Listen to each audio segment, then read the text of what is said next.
강석교회 가족 여러분 안녕하세요. 8월 26일 수요일 아침 말씀 전해드립니다.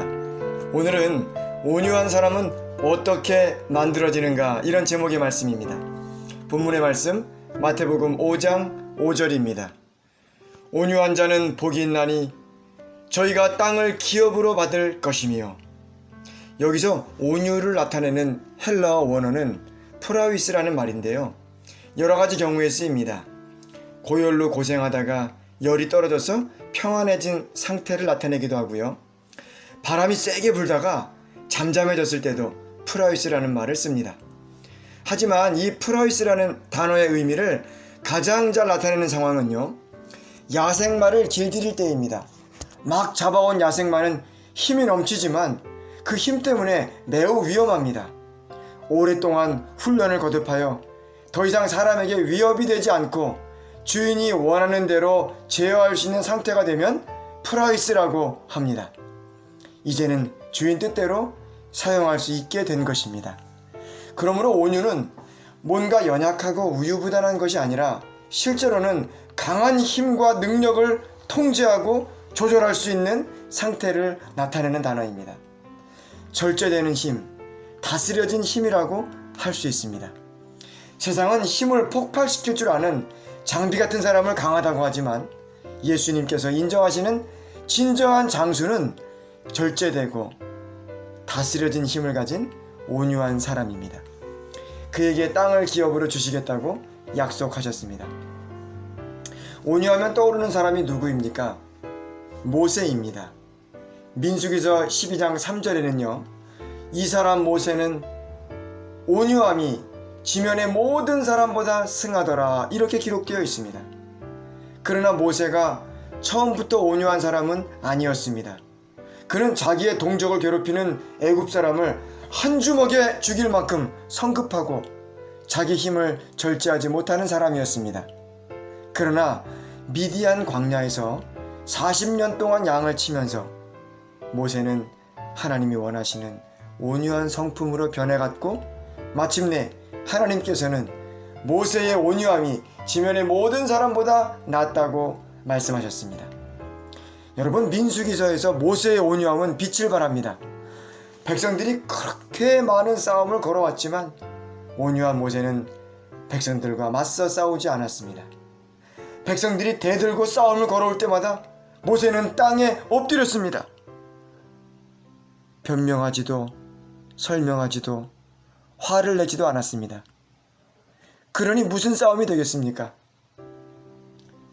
여기에서 우리가 깨달아야 할 매우 중요한 교훈이 있습니다. 온유라고 하는 것은요, 타고나는 것이 아니라 훈련하고 길들여진다는 사실입니다. 그리고 여러분, 온유란 하나님 앞에 엎드림으로 계속 유지된다는 것입니다. 온유함을 잃게 하는 가장 큰 요인 중 하나는 억울한 감정일 것입니다. 여러분, 그때 이 혼자 힘으로 참으려고 한다면 오히려 쌓였다가 한꺼번에 대폭발하는 일이 생길 수도 있습니다. 그러나 하나님께 엎드리면 하나님께서 친히 해결하심으로 나도 보호하시고 상대방도 보호해 주십니다. 하루는 이 선지자 엘리야가 사르밧 과부에게 아주 억울한 일을 당하는 때가 있었습니다. 우리 모두가 알고 있듯 사르밧 과부와 그녀의 아들은 엘리야 덕분에 그 극심한 기근에도 굶어 죽지 않았습니다. 그런데 아들이 갑자기 죽자 과부는 그 책임을 엘리야에게 뒤집어 씌웠습니다.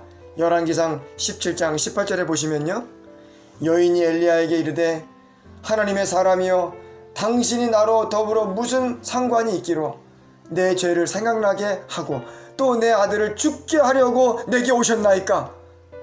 당신 때문에 내 아들이 죽었다고 눈에 불을 켜고 원망했습니다. 엘리야가 그 집에 오지 않았다면 3년 전에 굶어 죽었을 아들입니다.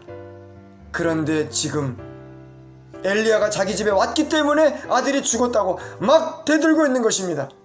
세상에 이렇게 억울한 일이 어디 있습니까? 할 말이 얼마나 많습니까?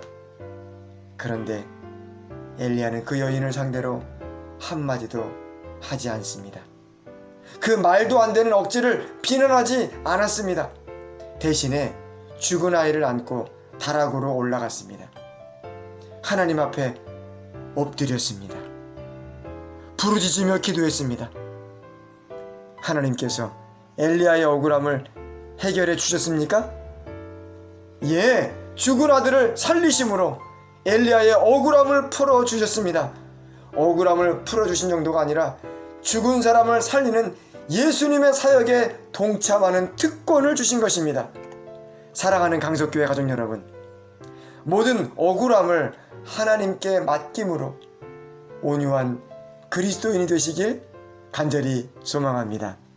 신앙생활 하는 중에 이런저런 억울한 일을 만날 때도 있을 것입니다. 사람은 혹시 모를 수 있으나 하나님께서는 그 모든 억울함을 다 아십니다. 지금의 어려움은 분명 저와 여러분을 더욱 예수님의 형상으로 변화시키는 고마운 아픔이 될 것입니다. 기도하겠습니다. 하나님 아버지, 예수님 닮은 온유하고 겸손한 그리스도인으로 만들어 주시옵소서. 때때로 당하는 어려움이나 억울함까지 우리를 온유한 사람으로 만들어주는 고마운 아픔임을 잊지 않고 감사하게 하여 주시옵소서. 오늘도 우리와 동행하여 주시고 여러 위험으로부터 지켜 보호해 주시옵소서. 우리의 주님 예수님의 이름으로 간절히 기도드리옵나이다. 아멘.